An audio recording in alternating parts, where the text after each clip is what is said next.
Hello everybody, welcome back to Emma Bobbins. I am Emma and I'm about to show you some cross stitching along with a little get to know me kind of thing. I thought we'd do this a little bit differently. So we have one camera up here which is recording me cross stitching, and I have my phone rocking and rolling, just sitting very precariously, but it's there, you know. Oh, is it just gone to wide? Yeah, that's the setup. You can see the setup. So I've got a light over here, I have a light here, so monitor light. I have my camera here. That's actually quite cool. So cool. Always impressed by tech when you come across these things. Anyway, as you can tell, I'm a little bit of a... I like tech, but we'll go into all my other various hobbies and how I started cross stitching, a little bit about me, where, you know, I kind of see this channel going, and while we're at it, have a nice cup of tea. Delicious. A little bit about me. I'm Emma. I am 30, almost 31. I currently live in Glasgow with my husband, Troy, our family cat, Melody. She's a British shorthair. I'll insert a little picture of her. No doubt she will make an appearance at some point during these videos. And also my mum and dad. You might be saying to yourself, Emma, you do not have a Scottish accent, and I do. I can choose when to turn the Scottish accent on and the New Zealand accent that I currently have. It's quite cool. I can turn that on and off. I kind of relate it to being like kind of bilingual, but not quite as fancy, I suppose, as that. When I was relatively young, I think I was about 10 or 11, it was the last year of primary school in the UK, primary 7, my dad got a job offer in New Zealand. We moved over there and I think I was there for 7 years. I would make it. Oh my god, that seems like... it seems like way longer than that we lived there. So yeah, basically I grew up all my teenage years in New Zealand. When I turned 18, my parents moved back to the UK, they moved back to Scotland, they just didn't really settle in New Zealand. I stayed out in New Zealand with my boyfriend at the time, who is now my husband, Troy. Troy has always wanted to move abroad. I was kind of like, we didn't have any family or anything out in New Zealand either. It was kind of like, do we stay in New Zealand where it's extremely expensive? We're not gonna, not that we're not gonna get to live a life, but like we were renting already like a granny flat and it was so expensive. Like we lived in Auckland, so it was so expensive. Obviously our jobs just didn't pay enough for us to even think about a mortgage or anything like that, you know. And that's something that we both really wanted. We made the decision to move to the UK, and that was about 10 to 12 years ago. A really long time we have actually lived here, but the accent has stayed.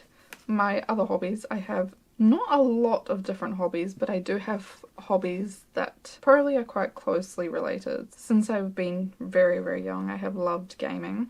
I just love it. I find it so relaxing. I find it's like reading, right? I like to read, but I would probably say gaming's a more... I would prefer to game over reading. Obviously depends what I'm into, but that's generally how it goes. So I really like gaming all throughout growing up. I really liked reading. I kind of go through phases with reading. Sometimes I love it and then I find a book that really hooks me and I'm into it for like a while and then I just like totally drop off. Whereas gaming, I'm usually pretty committed and have been pretty committed since I got my first PlayStation 1 or my Game Boy Color. And then as I kind of walked into my first job, I worked in a photo lab, and that was where I kind of discovered the world of photography and totally fell in love with it.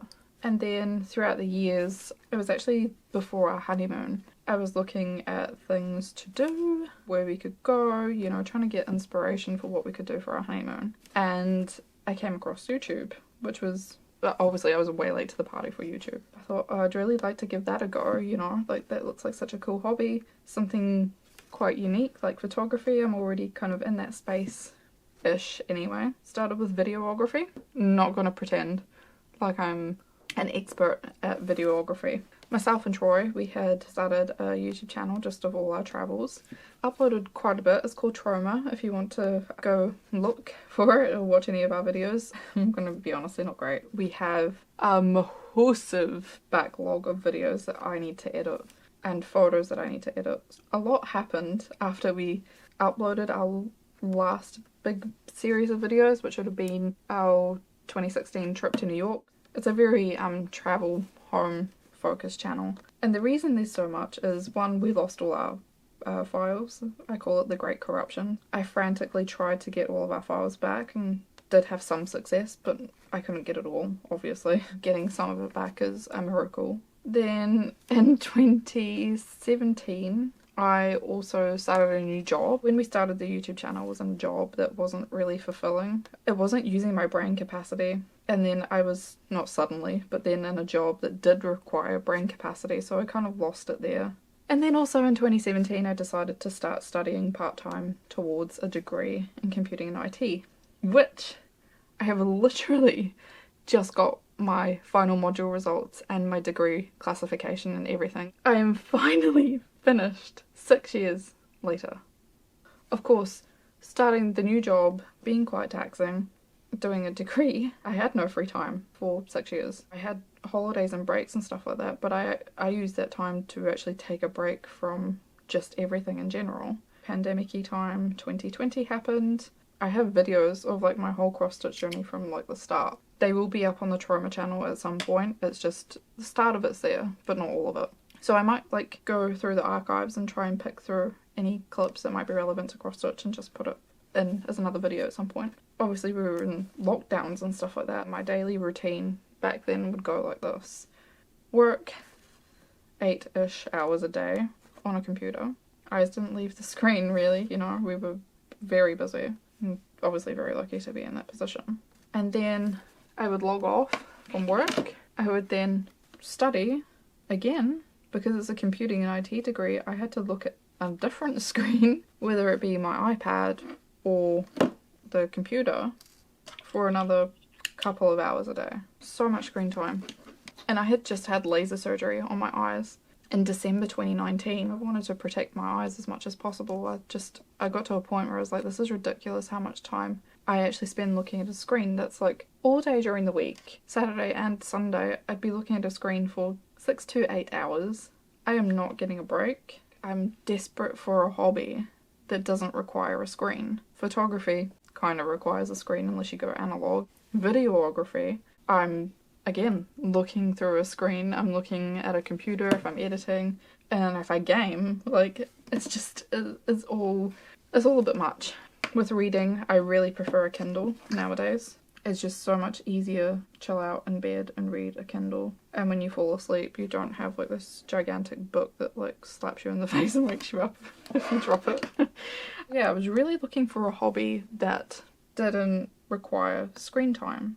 I don't know exactly how I came across it. I learned cross-stitch in primary school, and by learn cross-stitch I mean we made our names in big wobbly X's and the biggest count 8 possible, but you know, I knew the basics of it. I came across the little pusheen kit on Amazon and I was like, do you know what? I'm going to give this a go, but I'm going to start small and see if I like it with the pusheen kit. Instead of buying all this stuff, because I would have went out and bought literally everything and then never looked at it again. And I was like, oh yeah, okay, like I like this. I like, you know, making, I love making stuff. And it's not necessarily just the process, I like seeing the finished product too, so...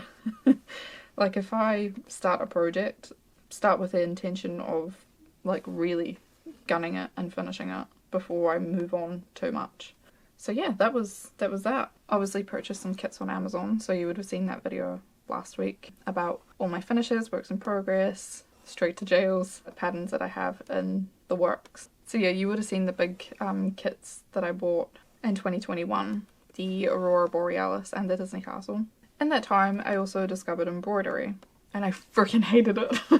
I really didn't like it because it wasn't as structured as cross-stitch, because, you know, you're just poking holes in fabric and hoping for the best. Like, there's no predefined holes or anything like that, and then I'm just not very good at lazy daisies either, you know, like, I probably just need more practice, but it was just like, this ain't for me. I think I bought, again, it was an Amazon kit. If I find them, I will show them to you. I've got a feeling they're in the loft somewhere. I didn't enjoy it as much as cross-stitch. Cross-stitch is just so therapeutic, I think, because you know where you're going, what you need to do. It's just like, whereas embroidery, I think I was having to think, or I was thinking about it far too much, rather than just enjoying like the motions of it.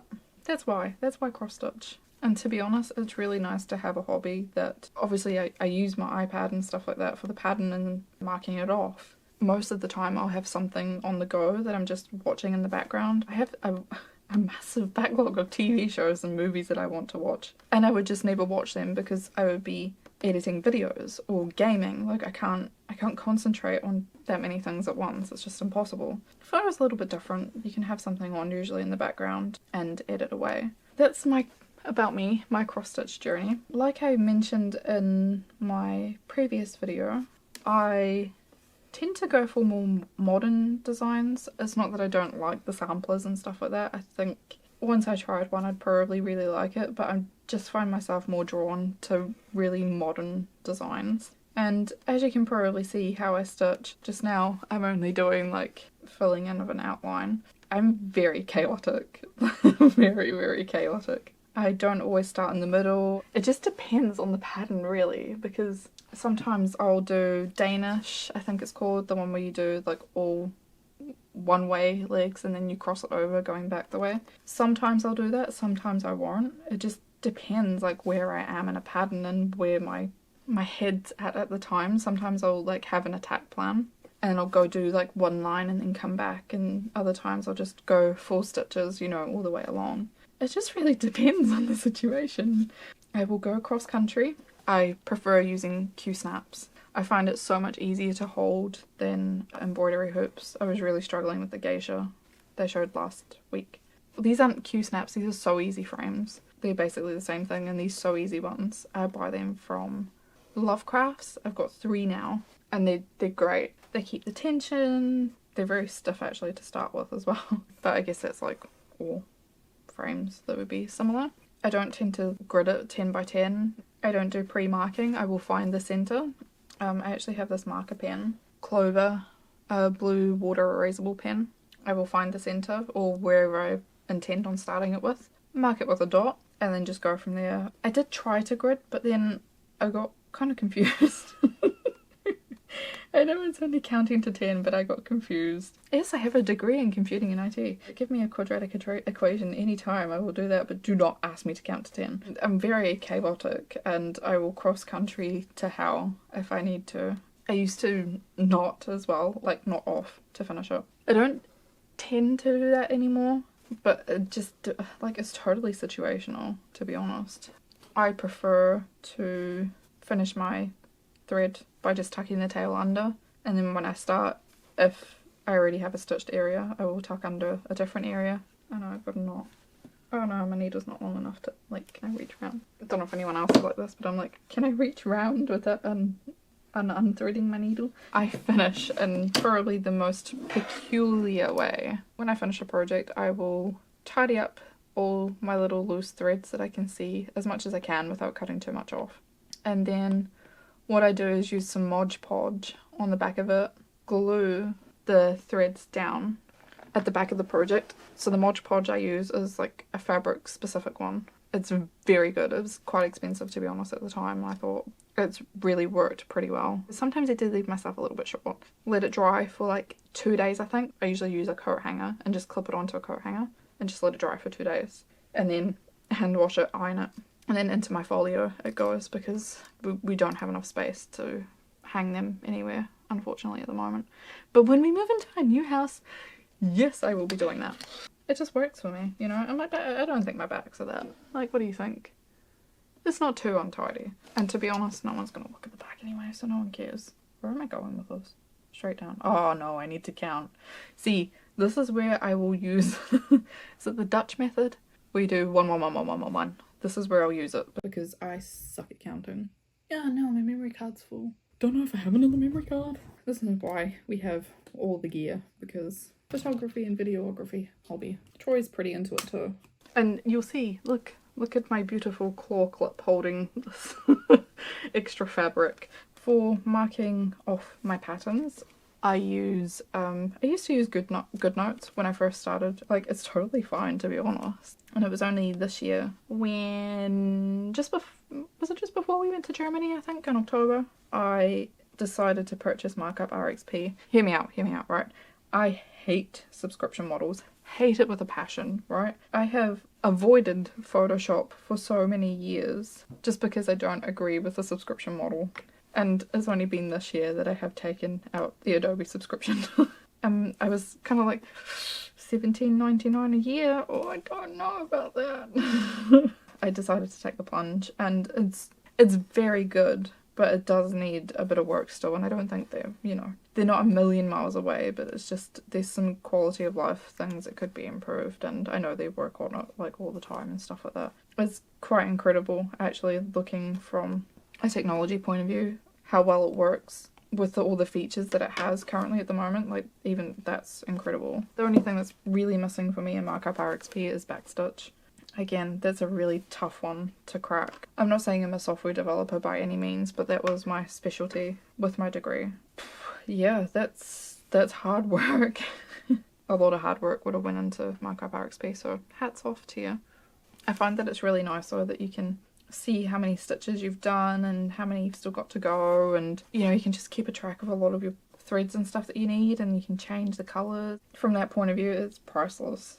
Moving on, for my supplies, I would normally go to Hobbycraft, which is a large chain here in the UK. You can kind of count on them to have most of what you're looking for, like basics wise. And then I've also really liked Lovecrafts. I find that Lovecrafts are far better value for money than Hobbycraft, but Hobbycraft's more convenient because they do have physical stores.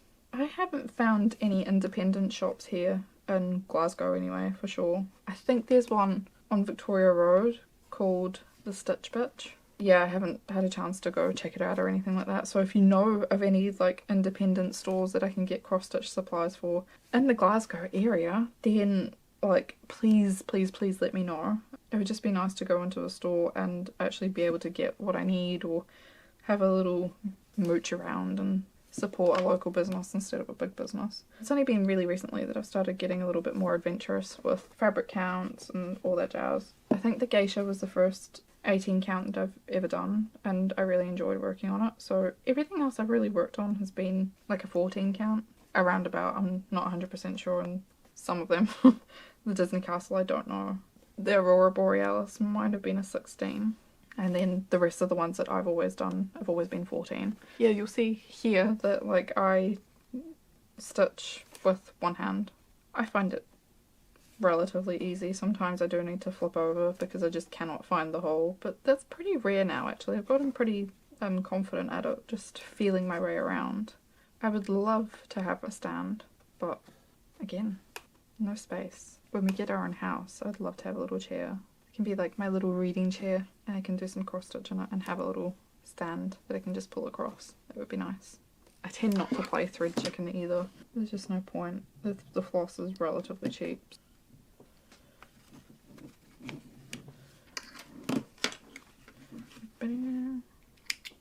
This is my little ort jar. It's not very full. Just usually do that.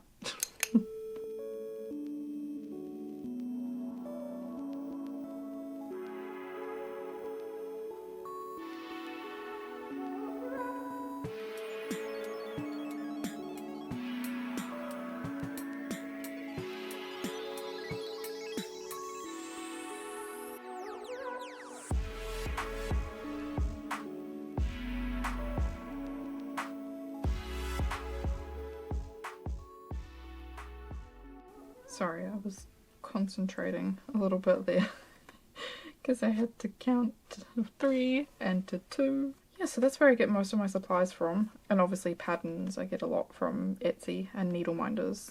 Etsy. The camera batteries just died and I don't know if I have another one. Yes, one left. I really should charge these, but you know, I'm not going to. What are the plans then for this channel? I have great plans, many plans. Whether I can make them all happen is a different story. Whip parades and finishes and all that good stuff, new starts, all the usual Flosstube stuff. But I also like taking on far too many projects that I actually can't physically do. So it will be all cross-stitch related stuff. If you do want to follow any of our travel or home videos, then please go follow our Troma channel. Everything kind of IRL will be there. I did try today to go to the new Hobbycraft store that's just opened in Glasgow this week, oh my god, it's not good. I was like, I can't make a video of this. This is just, it's not that it's bad, it's just I thought it would be better. I had really high expectations so that I didn't have to go to the fort. Yeah, it's okay. We still have at least one store that I can go to. The reason I went to Hobbycraft today is because I placed an order online to make my own kind of dust covers. I don't really have a need for project bags because I use these little plastic trays with the plastic bobbins. So I use those. So I don't really need like a project bag as such, but more like for projects that I haven't worked on my dragon for some time. Dragon Dance of Lake Depths. Is she getting a little bit dusty and full of cat hair, obviously. I'd really like to make a dust cover for them, and like maybe I'll show you that process. And as well, like Troy, my husband, he has a 3D printer and I love it as well. It's so cool. So cool, the stuff that you can make. I was going to show you something that we've printed recently, but they're a little bit far for me to just grab. Hold on. We printed this and I painted it. Look. It's Cartman from the Stick of Truth. He's so cool. He's not perfect, right? Like, he was just like kind of like a test case, but he's pretty cool. That's the kind of stuff Troy's been printing so far. Oh no, my clip has come off. Oh no, my genius invention.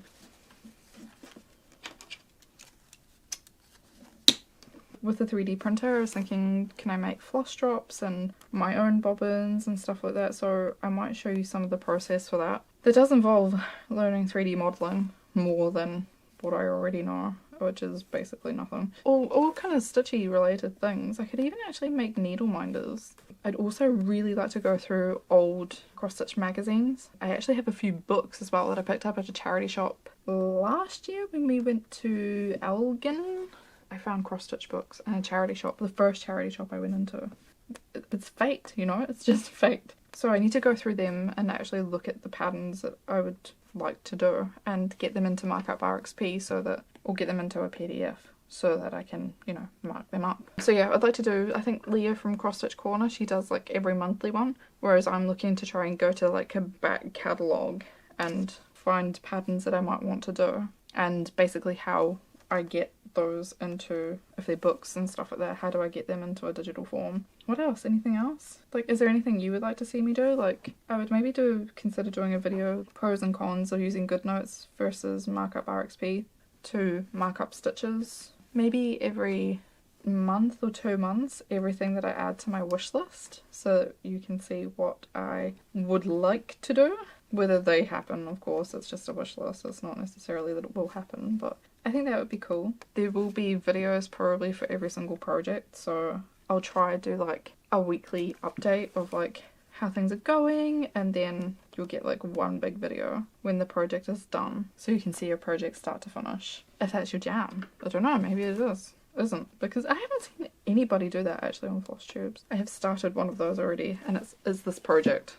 I actually need to go film a clip for that just after this. I think I'm just going to do this last row and see the last row I've been done before I close it off. Yeah, let me know if you want to see anything, but I do have a question for you. I want to know what your favourite thing that you've ever stitched is. Or maybe it's a work in progress just now and it's like your absolute favourite. What's been your favourite one? For me, I think it has to be Mr. Sparkle, actually, because he's just so vibrant and so nice. I just love it so much. But I mean, Moo is pretty cool as well, and so is my Jurassic Park one. I can't choose. I think my Dragon of Lake Depths will eventually become #1. I haven't stitched on that a long time, so I'm kind of going gut feeling here that it's Mr. Sparkle. Here we go. Come here, little rainbow. Whoops. Better untangle that before I get rage quit next time because it's all tangled. Getting there. What percentage am I at actually? Apparently I am 18% through this. I've still got another 7,380 stitches to do just on the background. Like, I have more to do for each advent pocket and the little designs that go on it as well. A lot still to go. That was a really long video. My memory card got full, my battery died, everything. So if you've made it this far, thank you very much for watching, and I'll see you in the next one. Bye! Melody did decide to join us. She's a very silly girl. Aw, hi Melody. Hi. And that big waggy tail. Huh?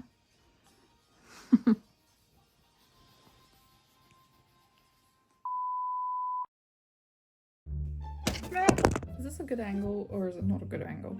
I don't know. Probably not. Is this a good angle? I don't know. I've turned the lights off. Is that a bit better? That might be a little bit better. It's so bright. What about this? Is this any better? Okay, but this is as far down as the light goes, so we're not getting any more than that. I have now tilted the monitor light up, which may or may not help. Is that okay? Just gonna have to do it.